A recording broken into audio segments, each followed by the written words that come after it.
Hello everybody, welcome to already the second podcast of the WimLex Show with Alexander and Willem. And today we have a very special guest, Willem Kesteloo, the founder of PHYSEE. And he's selling power windows, which is a patented and transparent window that generates electricity. We're really glad that you're here.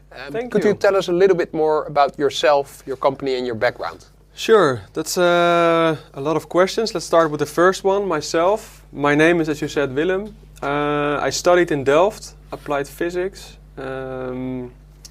graduated 4.5 years ago on the fundamental properties of materials you can find in the earth.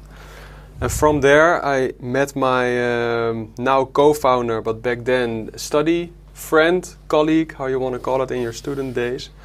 And together we did some very interesting experiments in the lab based upon which we thought, hey, you know what, maybe we can actually take this out of the lab and put it into the real world and see if we can make a positive impact on the energy transition. And from there we actually founded our company, PHYSEE, which also stands for physics and seeing, because that's our background.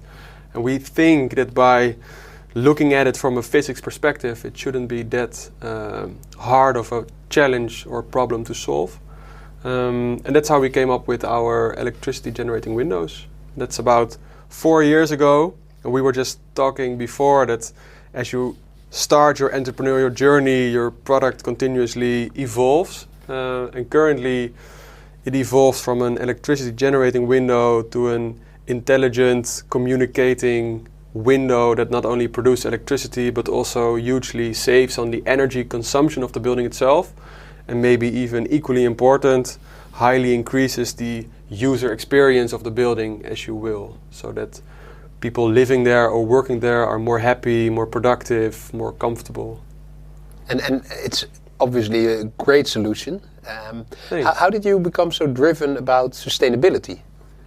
That started actually when I came back from my bachelor thesis. I was doing research in the US, in San Francisco, and there I sort of got the vibe or vibrant entrepreneurial atmosphere. So then when I moved back to Delft to do my master's in physics, I really got excited about entrepreneurship, and I really asked myself, what are the topics I'm passionate about? And the one thing that came to me first and foremost was energy itself, because to me, if you look at it from a physics perspective, again, it's simply a sort of an energy balance. The earth provides energy and we are consuming energy, and it's a matter of balancing the two, and we should be completely fine. And then the amount of energy we get from the sun or from other forces is so much more than the amount of energy we consume. So the potential is there to just balance it. It's a matter of doing it. And I think that's where the inspiration or drive came from during my studies. Can you explain a little bit more the product itself? So yeah, solar windows. So sounds interesting. I've heard your story before, but people can understand what the product really is about. What like pricing ranges we are talking? Is it like for private households, only for office buildings? Yeah. So the product itself is, as you said, indeed, it's a smart electricity generating window.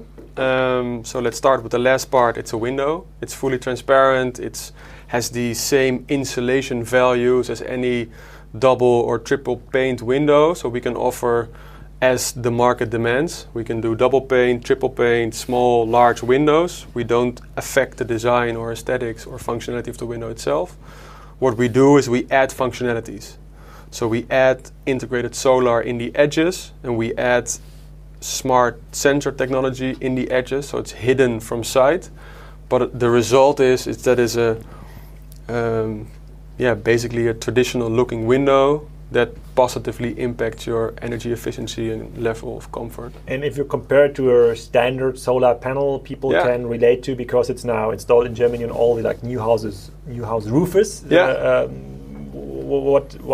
How effective is it? So if you look at like a 2.2 meter window, so if you compare like the energy creating level to like a 2.2 meter modern solar panel. Can you compare it somehow? Yeah, it's very difficult to compare because it's highly dependent on the angle, the position of the window itself. So solar panels are pretty limited in where you can place them. So they have to be under the right angle on the roof. So there's usually limited space.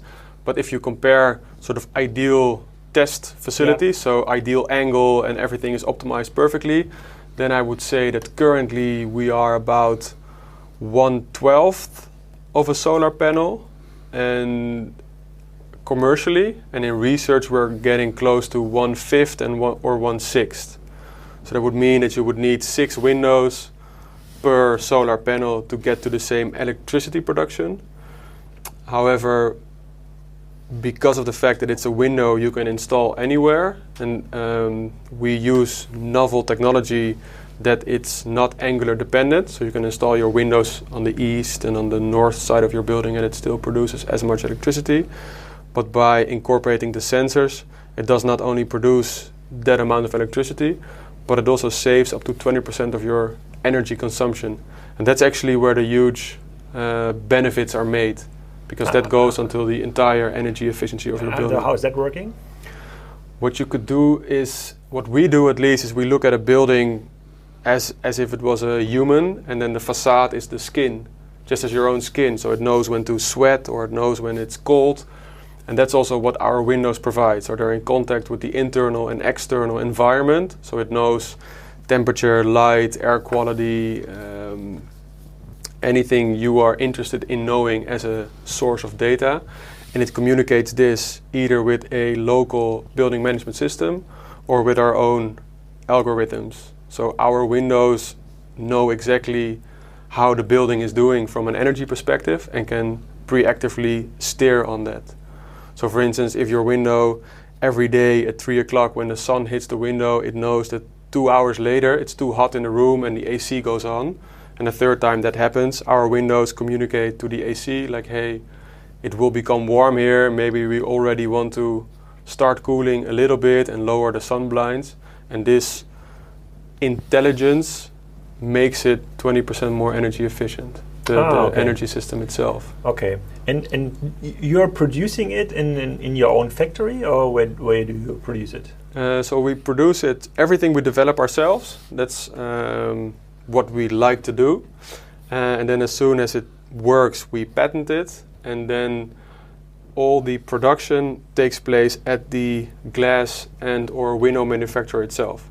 So all our components are fully integratable in the existing production lines or supply chains of the glass industry, and that allows us to scale up. So we simply provide our components to the production facility, and they subsequently assemble the windows, distribute them to the construction site. They also give the warranty that it will remain there for 20 years, maintaining the appropriate installation values and production, etc. No, we haven't spoken about numbers or traction before. Can you give like a slight insight? So what kind of grade of business you've achieved so far? Is it still in an incubation phase where like 2 or 3 people are working on an innovative solution, or are you already more like in production kind of scale?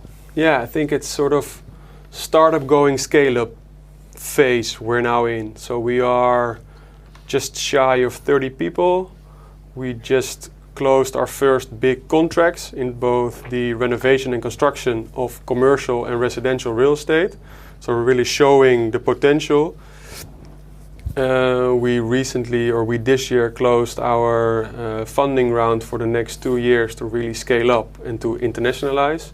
So I think this is sort of the time and place we are currently in. Was it hard to get funding for such a hardware business, as now is everybody investing in like online businesses? Yes, very hard, especially if you're picky, and we are. So we really took 6 to 9 months to fully map what's out there, what type of funding is available. Should it be from the industry? Should it be from institutional investors with grants and subsidies? So we really took the time, and therefore it was hard to find the right partners. But in the end, we're very happy that we took the time and that we found those. What kind of partners are they? So on the one hand, it's a consortium of real estate titans, especially Dutch and more internationally oriented real estate entrepreneurs. Okay. And then could you mention their names? So the first investor who joined us was Dinko Valerio, who's an entrepreneur himself. Crucel? Yeah, exactly, founder of Crucel.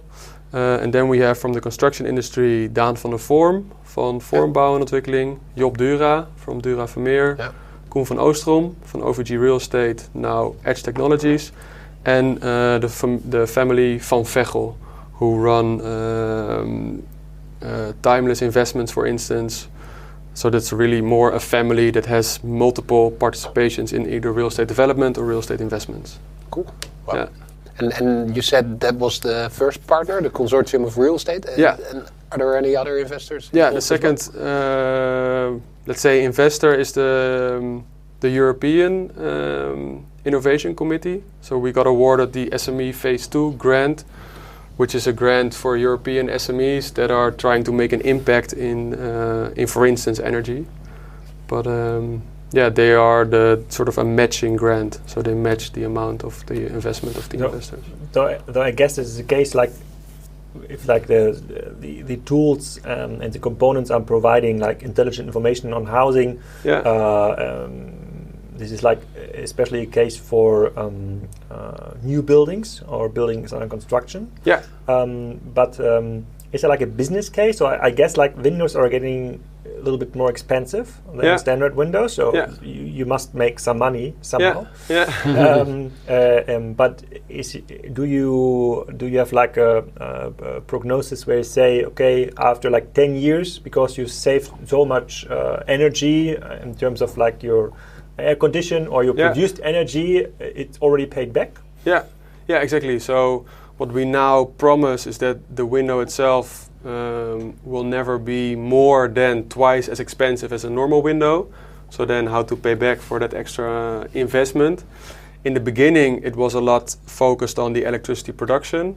And now it's actually the combination of the three. So producing electricity, saving energy, and increasing comfort. And especially the latter two are harder to quantify with numbers, so it's easier with certifications. So you have, for instance, in Europe, the BREEAM or LEED certifications for the energy efficiency of buildings. And for well-being, you have the WELL certificate.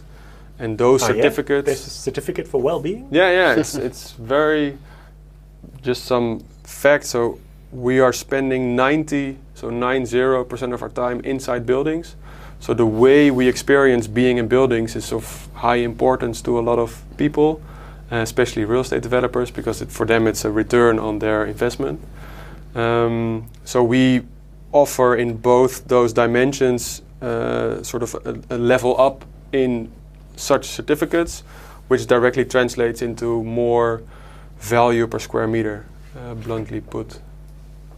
Crazy. And again, to nail this question a little bit, so if there's like a new office building, and the office building decides, okay, let's such an office building we're in, for example. And if it decides, okay, instead of investing 100K for the windows, for all the windows, a little bit more expensive here, but I think it's 100K.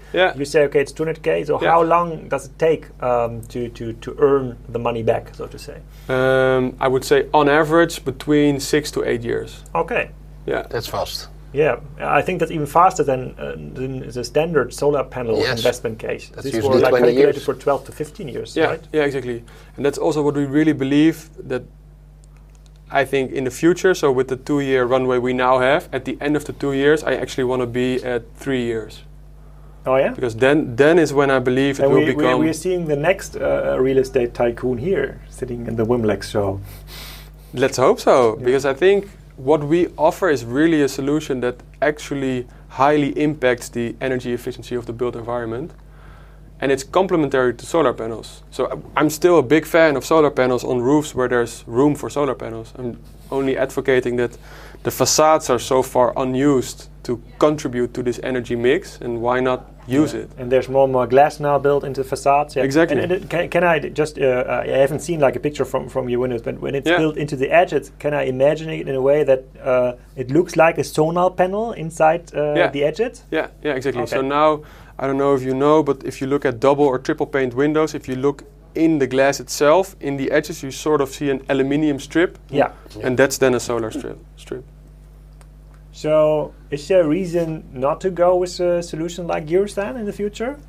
In the future, I hope not. I think let's say our ambition is really to become the next standard in Windows. Just that it's now very normal to go from single pane to double pane windows, and in Germany actually more and more triple pane windows. And we just want to be the next level of Windows, where you say if you're replacing your Windows anyway, why not make them smart and electricity producing? Yeah, that's a nice vision though. Most people compare themselves with like the Uber or Google as the next search engine to have like be the next window standard. That's a nice vision. Yeah. And then you said you already acquired some residential and commercial real estate clients. Yeah. Why did they choose for the next generation window? I think honestly in the beginning it was opportunistic. So we pushed a lot and we went out there a lot and we talked to a lot of people. Yeah. And I think in the beginning we really sold on the story itself. So why not make our windows contribute in this way? And I think now for the bigger contracts, it's actually about the payback time. So we can really show that it's a proper investment. So up until now, a window has been a sunk cost when you're developing. Let's say the 100K you were mentioning, nobody sees it anywhere except the value of the real estate itself. And let's make it not 100K but 200K, but over the 20 years it earns back itself a couple of times, and all of a sudden your window becomes an investment instead of a cost. And then I'm actually currently in the process of building a new house. It's done by a project developer. Now that I know of PHYSEE, I would have said to them, guys, please give me an option for the next generation window. Yeah. Is that your aim as well? Live customer acquisition. Yeah, exactly. Perfect. Well, actually, they already placed my windows, and it's a bit too late now. But are you aiming for consumers asking their project developers to enforce like a marketing stream, or are you targeting the project developers directly to offer this as an option? Yeah, it's a completely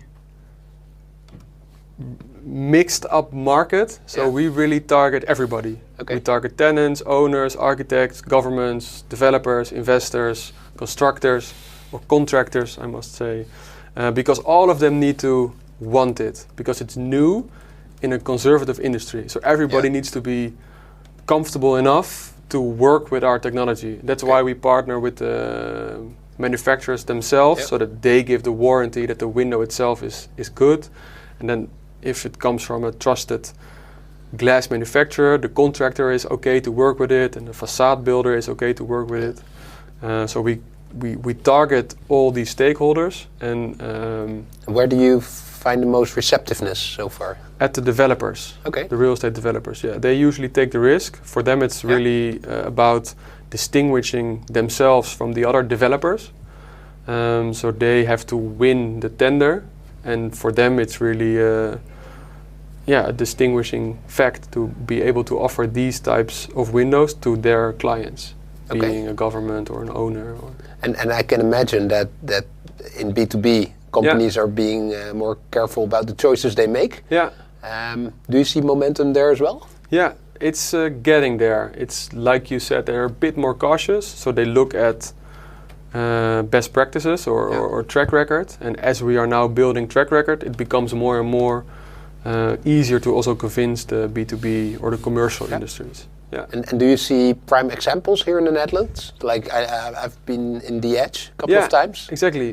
Yeah. So would that be an example of like a sustainable office, or do you see other examples here in Holland as well? No, that was actually our very first pitch 4 years ago when the Edge was developed by Koen van Oostrom. Yeah. So we reached out to him saying, Koen, amazing what you did. It's the most sustainable office building in the world.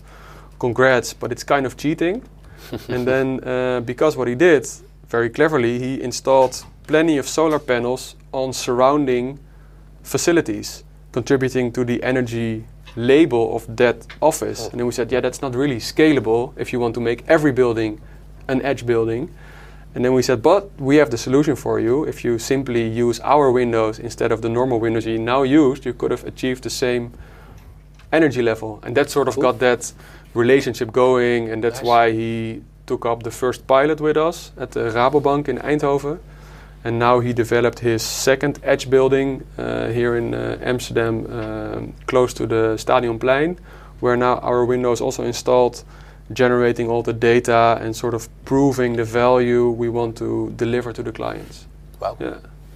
Yeah. So edge is a really promising example of looking at buildings from a more technologically or technology-driven perspective, because there's a lot of knowledge out there, but it's only for one project. Yeah. So every project is developed as a new business, whereas there's no or almost no lessons learned throughout countries or So I have a question, and usually all guests are getting this questions regarding the business model. Yeah. Today, from like an online perspective, you're in the boring business of producing stuff. Yeah. Very hard to scale. Also, you've explained that you can scale through the factories of the glass industry. Yeah.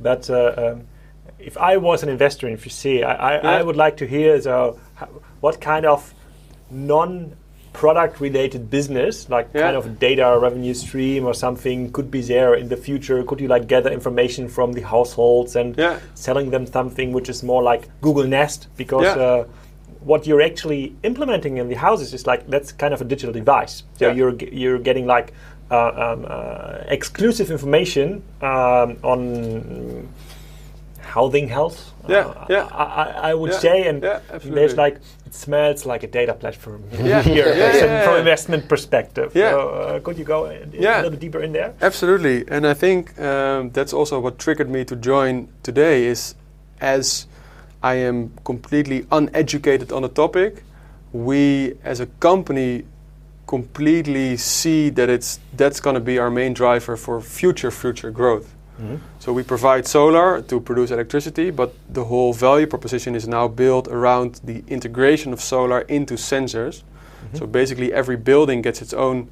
sensory network that has super relevant data, as you said, coming from the inside, so the household itself, but also coming from the outside. So as long as more and more buildings are equipped with our network, more and more correlations can be drawn with regards to air pollution or temperature developments over time, or heating and cooling devices, or there could be a sort of meta level of data that can become very valuable for governments, for larger real estate portfolio owners. Mm-hmm. It can be used in predictive maintenance of large real estate portfolios that are sort of renovating their buildings. Mm-hmm. We can really provide them with relevant information to those challenges they face in the future of making all these buildings fit for the future. And do you already gather that data in a central way?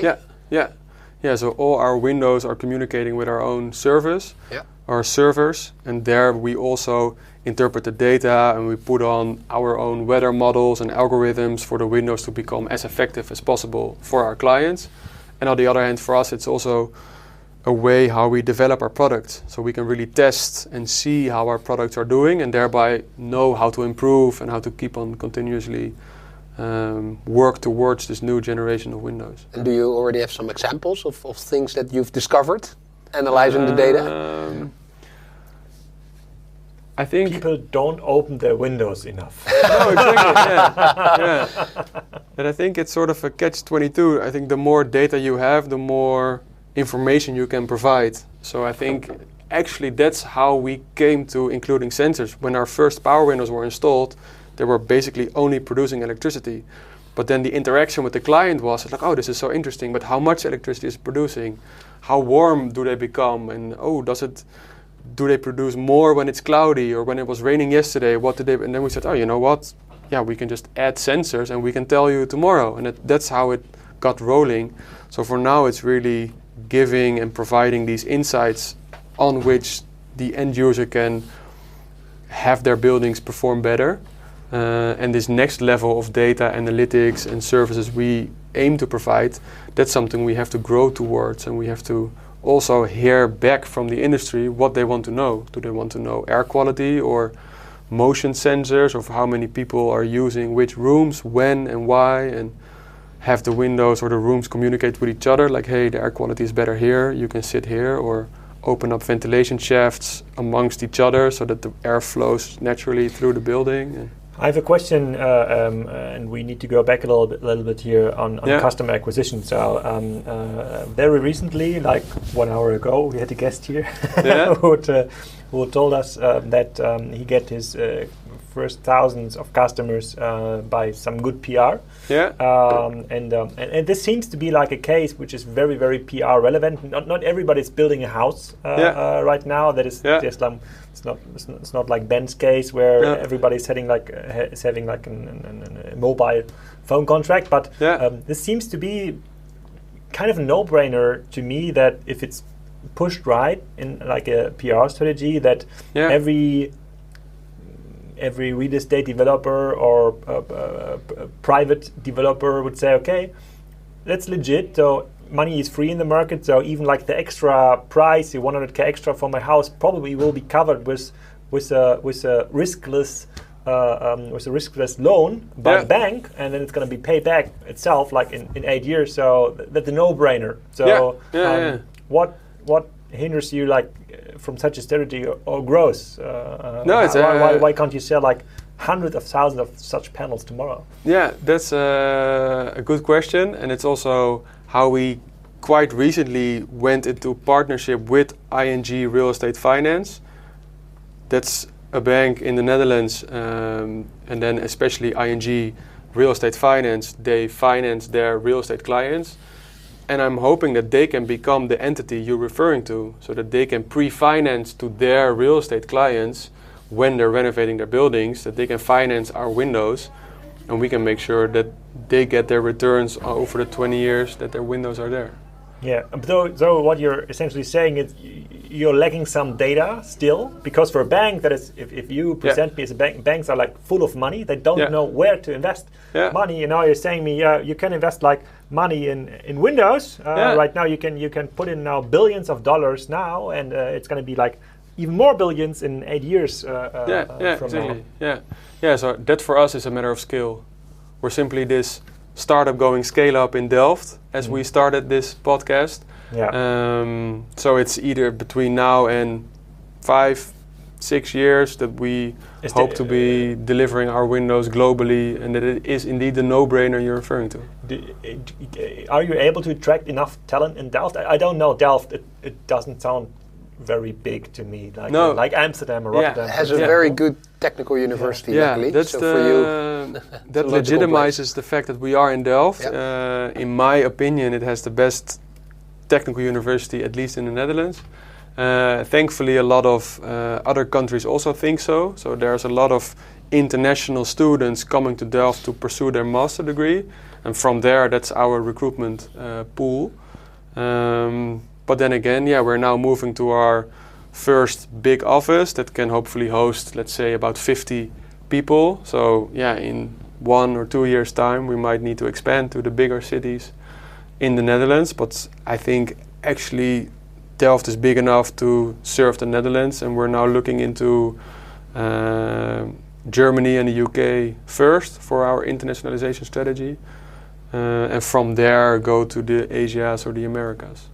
Though I have a software-related question. So I'm a little bit like doubting your strategy, because if it comes to engineers, I believe you. But if you're talking about like more like a platform strategy, it's not about like product engineers in the future. It's like software engineers in the future. Yeah, I agree. And that is the main pitch of Spryker is actually because there's so many new interfaces coming into the market with new like commerce-related processes coming with interfaces. You're such a use case for us. From our point of view, your windows are only an interface, and are actually an interface where no human interaction is needed anymore. Where like windows are able to to be connected to like alert system because they realize that nobody's at home and there's not so nice people coming in, or they can realize that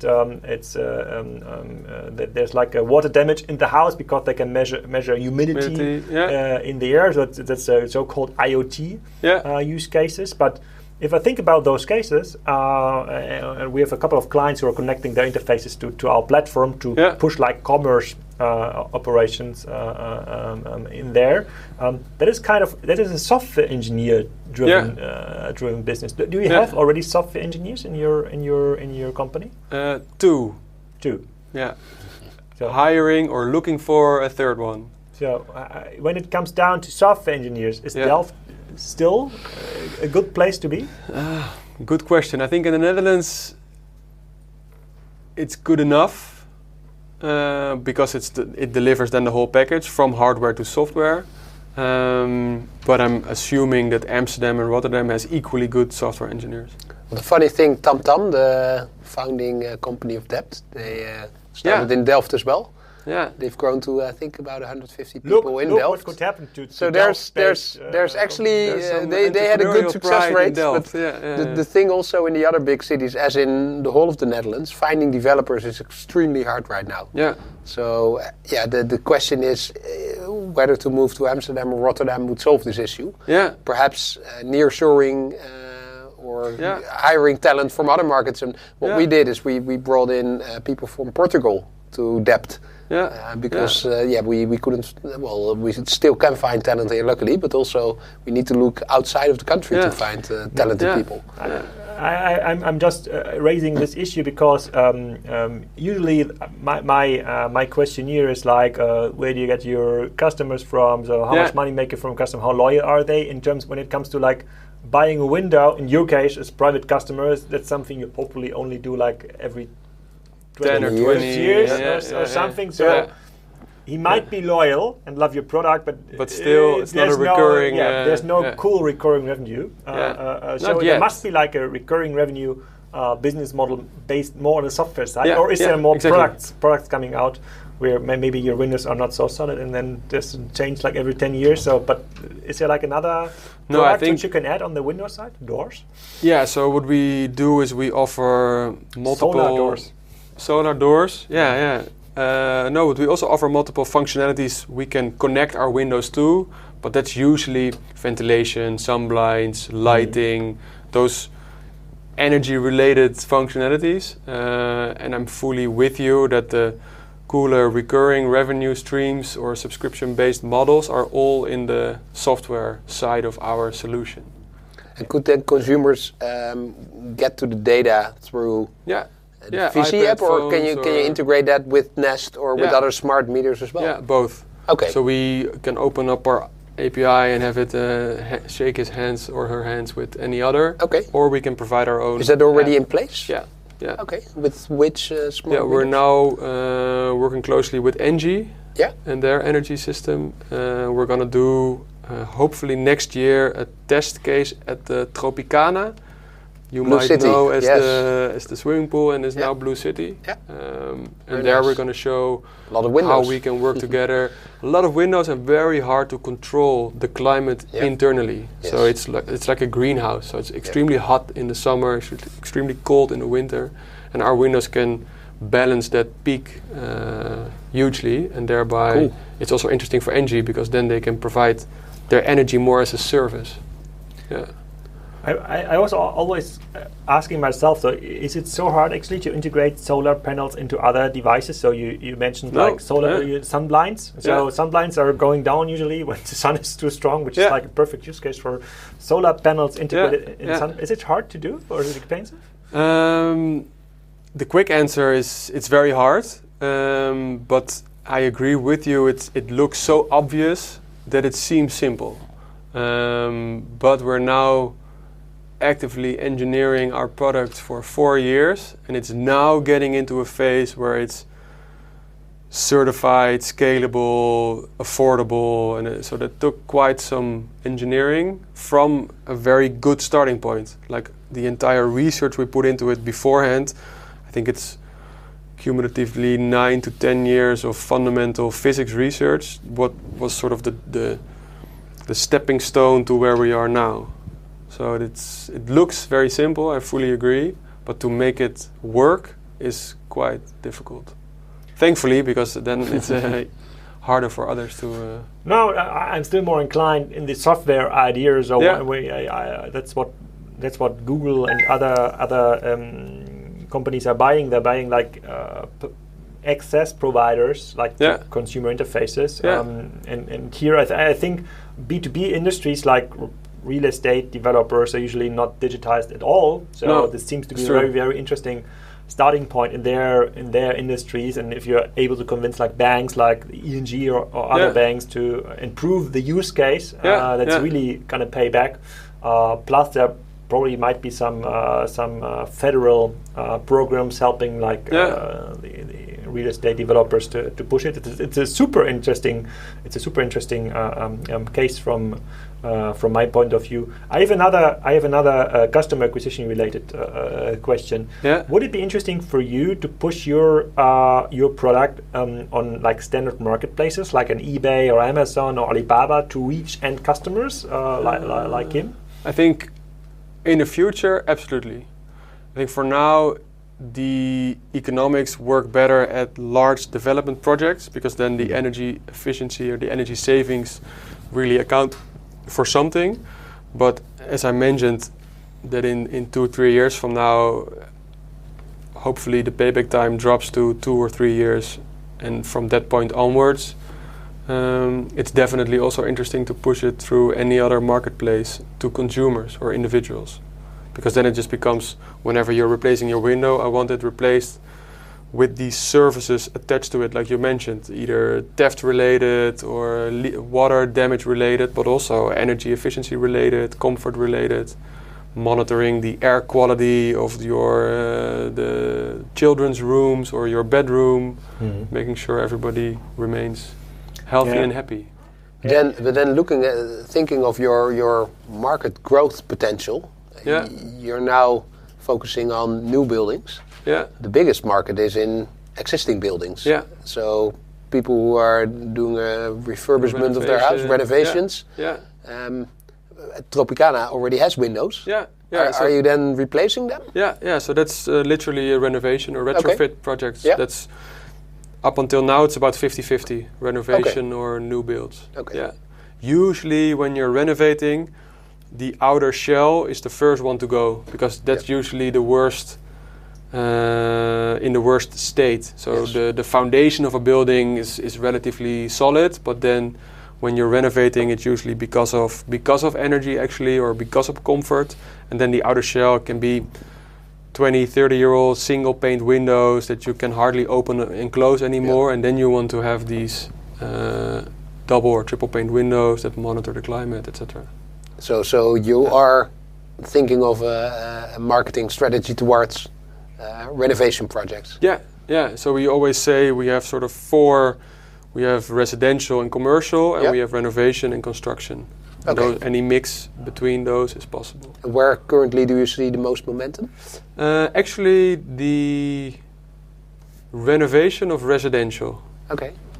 Oddly enough. We maybe expected in the beginning new build commercial, but we're doing a big project in The Hague, Binkade, which is the multi-family, multi-tenant renovation. Tropicana is then again commercial, but we're also developing a new residential tower in the northern part of Amsterdam, Bold Tower, so that's a construction.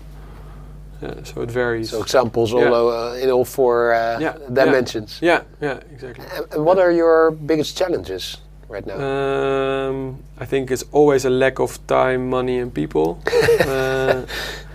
And money, you said you're financed through like the next 2 years. Exactly.